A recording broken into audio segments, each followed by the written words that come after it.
দেখতেছেন না, এটা একটা পাতা দিয়েই একটা ইলিশ মাছ আপনি একেবারে এমন মজাদার করে আপনি হবে দেখেন। কচু তো নয়, মনে হয় এর সাথে গলায় দড়ি নেওয়া যাবে।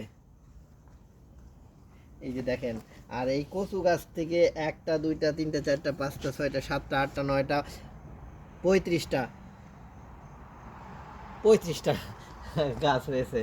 যাই হোক ভাই, এই কচুর বাগান দেখলে একেবারে জান জুড়ায় যাবে, মনে হবে যে পুকুর থেকে ইলিশ মাছ ধরে এনে আর গাছ থেকে কচু গাছ কাইটে যদি কচু ঘন্ট ইলিশ মাছ দিয়ে ভাজি, একটা অসাধারণ খাবার হবে ইনশাআল্লাহ।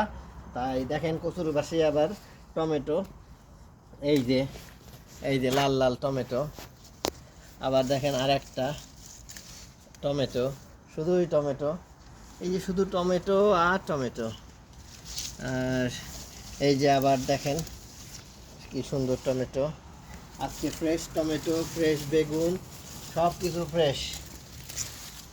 এই যে টমেটো,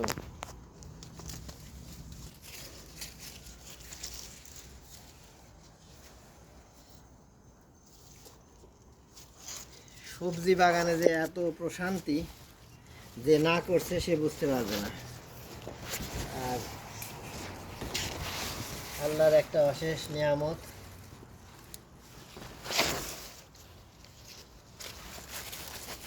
এই যে দেখেন কি বড় বড় টমেটো, এই যে এখনো হয়েই যাচ্ছে, আলহামদুলিল্লাহ।